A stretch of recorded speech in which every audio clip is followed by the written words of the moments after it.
Hi students. For this bonus video, I wanted to talk to you about an art history controversy that still continues today. And I'd be interested to know your thoughts on the matter. What's the art history controversy, Miss Cortez? You're freaking me out. Well, it's about the Parthenon and the Erechtheion and the Temple of Athena Nike. Basically, it's about all of the Acropolis temple complex. Whoa. Well, did you notice when we were talking about many of the artworks, I said that they were at the British Museum in London? And did you wonder, why are they in London? Greece is nowhere near London. Great question. Back in the 1700s, there was an English lord, Lord Elgin, and he was sent as an ambassador to the Ottoman Empire, which at the time included Greece in its territory. Now, the Ottoman Empire had no need or use or interest in preserving the ancient Greek site of the Acropolis. And Lord Elgin saw this as an opportunity to take some ancient Greek art back to his house in England. So he got a, not formal, but a kind of casual letter of acceptance to go to the Acropolis and take whatever he wanted and have it shipped back to his house in England. He did just that. And then they sat in storage in his house and his property until he died, when he decided to gift them to the British people at the British Museum. So they are now housed at the British Museum. The main, or I should say the most famous of the pieces are the pedimental sculptures, the ones that we looked at for the birth of Athena. But it also includes large portions of the Pan-Athenaic frieze and the metopes from the Parthenon, and a caryatid from the Erechtheion. And so, here, to help illustrate my story.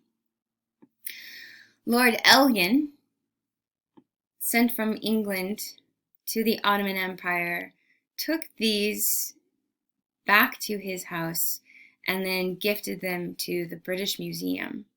They are now referred to as the Elgin marbles. So that is why I have that question here. What to do with the Elgin marbles? They've given that name because Lord Elgin is the one who took them. And they are now housed in the British Museum. Now, if you haven't been to the British Museum has an amazing collection of works, including the Rosetta Stone. Yeah.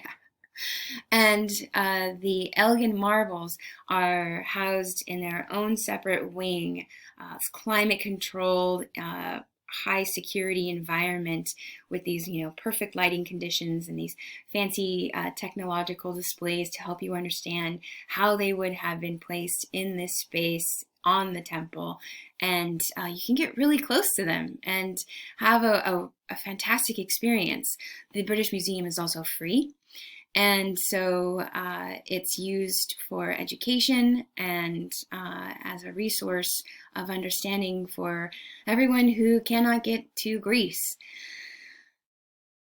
It sounds like this is a win-win, right? So what's the controversy? Well, the controversy is that Lord Elgin took these marbles during a time when the people of Greece did not have a voice or control over their own culture and over their own country, and they have asked for them back.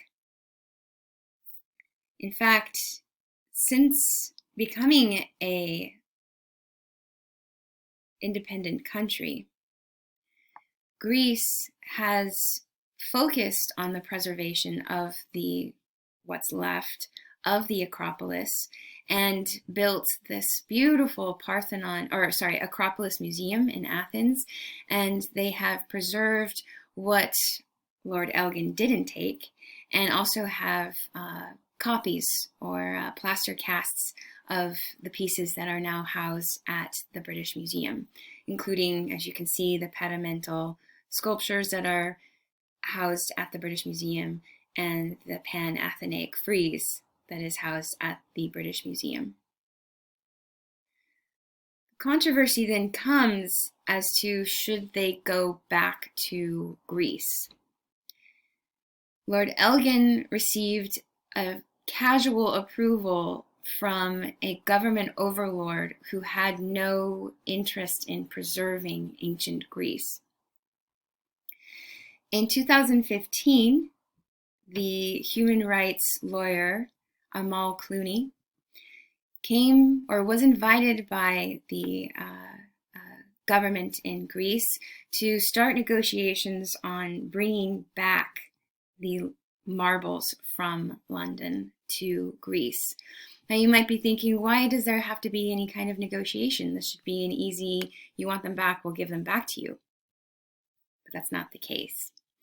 London, or I should say the British government, I'm trying to move myself in some way. Let me just get out of the way. Look at this. Here is Amal Clooney looking at the Kritios boy. Yes, I know. So here, this is a statement about how London has one of the caryatids and the other 5 remain in Greece. So you might be thinking, well, what's the problem? Why can't they just go back?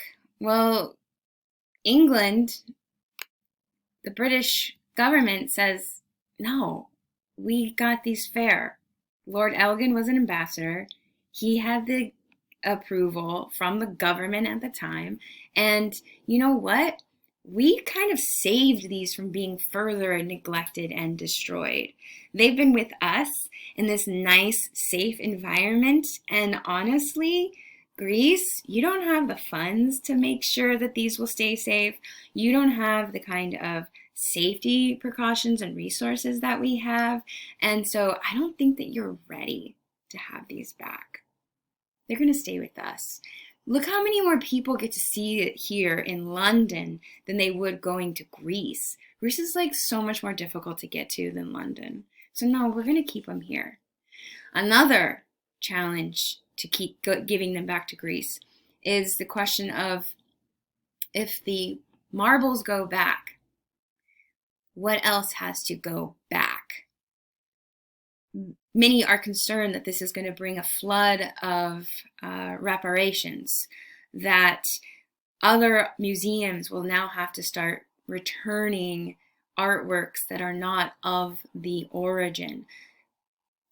For example, the Rosetta Stone, it's also at the British Museum. Does that need to go back to Egypt? If we were to apply that to the artworks that we have here in the United States, Menkaure and Cameronebti, the statue of the Ka statue of Menkaure and his wife, that's at the Boston Museum of Fine Arts. Does that need to go back to Egypt? But I can easily get to Boston. How am I supposed to experience Greek and Roman and Egyptian and ancient Mesopotamian art if I can't get to those locations? So many are concerned that this will set, if they were to go back, it would set a precedence for more art to be taken or returned back to their home sites, their home countries. An argument for not returning them is also the ancient Greek civilization is gone. Therefore, the ancient Greek people are not there to require or request. So this is falling on deaf ears to the British government.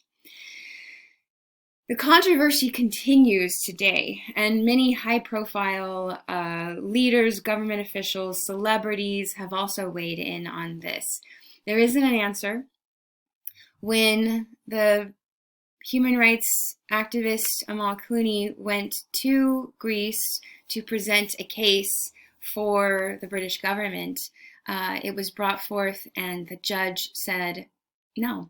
He threw it out, claiming that the argument for these artworks was obsolete. The artworks were too old. The argument is invalid. I don't know what to say. I don't know what to think, but I would be interested to know what you have to say about all of this. Let me know in the discussion board for the bonus answer. All right, we're going to continue now with late classical Greek art.